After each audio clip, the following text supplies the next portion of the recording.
శ్రీ లలితా పరమేశ్వరి చక్రపురం ఛానల్కి స్వాగతం సుస్వాగతం. ఇదే భగవద్గీత ప్రపంచం. ద్రవ్యయజ్ఞాహు తపః యజ్ఞాహు యోగయజ్ఞా తథా అపరే స్వాధ్యాయ జ్ఞానయజ్ఞాహు చ యతయః సంసిత వ్రతాహు.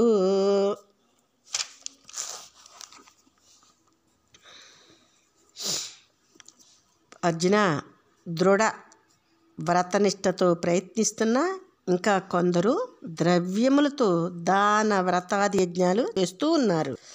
మరికొందరు ఉపవాసాది వివిధ తపోయజ్ఞాలను కూడా చేస్తూ ఉన్నారు.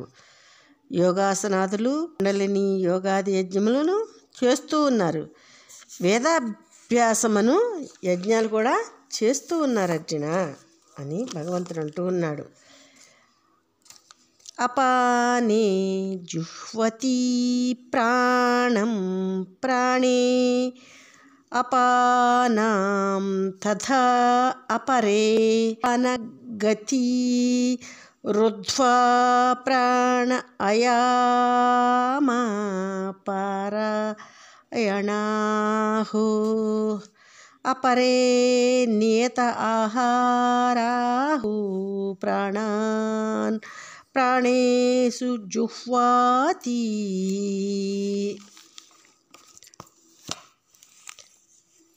ఇంకా కొందరు ఏం చేస్తున్నారంటే అర్జున, ప్రాణాయామ పారాయణులు ప్రాణ అపాన వాయువుల ప్రసరణను నిరోధించి అపానవాయువునందు ప్రాణవాయువునందు అపానవాయుని ఆహుతి చేస్తున్నారు అర్జున అని భగవానుడు అంటూ ఉన్నాడు.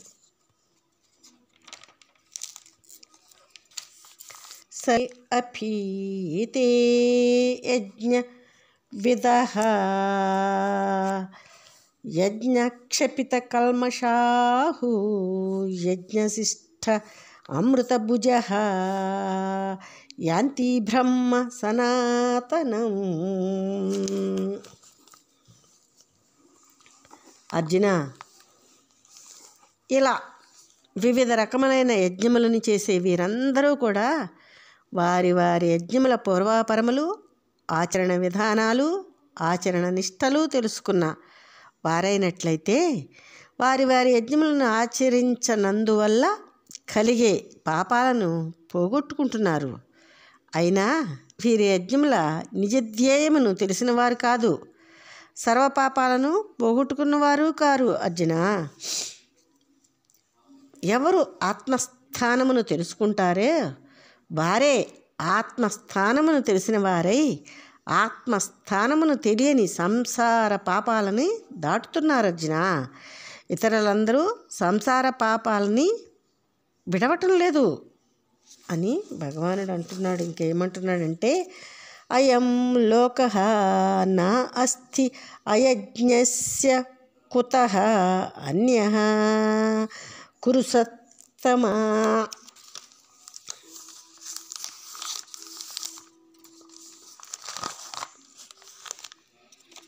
అర్జున, యజ్ఞానంతరము మిగులు అమృతాన్ని భుజించువారు యజ్ఞముల నియమములను ఆచరించి వాటి యందు ప్రతిష్టమైన నిజ బ్రహ్మమును గ్రహించిన వారు నిత్యమై శాశ్వతమైన బ్రహ్మాన్ని పొందుతున్నారు అర్జున.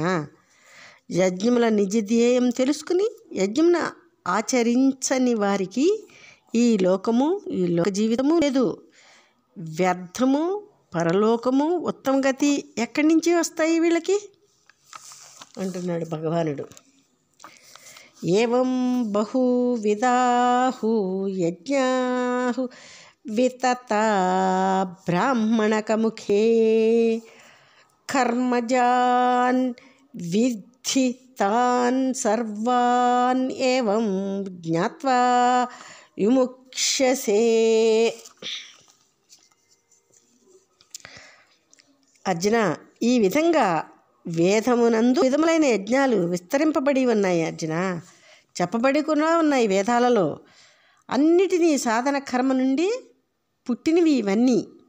సాధన కర్మ ధ్యేయంగా చెప్పబడినవి అని తెలుసుకోవాలి. ఈ విధంగా తెలుసుకుని ఆచరించి యజ్ఞ దేవతల నుండి, యజ్ఞముల లౌకిక ఫలముల వలన కలిగే బంధం నుండి, బాహ్యచరణములైన యజ్ఞముల నుండి విడుదల చెందుతున్నారు అర్జున. ఈ యజ్ఞాలన్నీ సాధన కర్మను ఉద్దేశించి చెప్పబడినవే కానీ యజ్ఞదేవతలను కానీ వారిస్తారనుకునే భోగాలను కానీ ఉద్దేశించి చెప్పబడలేదు అర్జున. ఇది తెలుసుకోవాలి మానవులు. వేదములు కర్మకాండాల్లోని కర్మలు, యజ్ఞాలు కూడా యజ్ఞదేవతలను వారిచ్చే భోగాలను చూపిస్తున్నప్పటికీ వాటిని ధ్యేయంగా చూపటం లేదు అర్జున. ఆ దేవతలను ఆరాధించక బ్రహ్మమును ఆరాధించమని, భోగాలనిస్తారని, దేవతలకే భోగాలను పెట్టమని నియమమును అనుష్ఠానం చేయటమందే అర్హత కలగి ఉండమని చెబుతూ ఉన్నాయి అర్జున. యజ్ఞములు కామములనిచ్చే సకామ కర్మలు కావు. కామ ఫలములు ప్రసాదించే కర్మలు ఎక్కడా ఏ శాస్త్రాలలోనూ లేవు అర్జున. కర్మకాండలోని ప్రతి కర్మలోనూ కూడా సాధన కర్మ దృష్టిని చూపి కామ ఫలాన్ని, కామమును విడిచిపెట్టమని చెప్పబడి ఉన్నది అర్జున.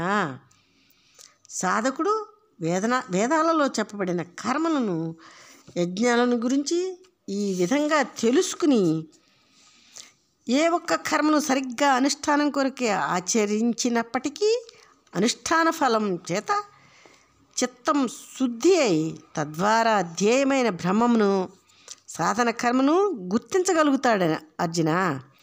ఆయా యజ్ఞంలో చెప్పబడిన సర్వదేవతల నుండి, వారిచ్చే భోగాల నుండి, కామాల నుండి, ఆ వివిధ యజ్ఞముల నుండి విడుతాడు అర్జున. అప్పుడు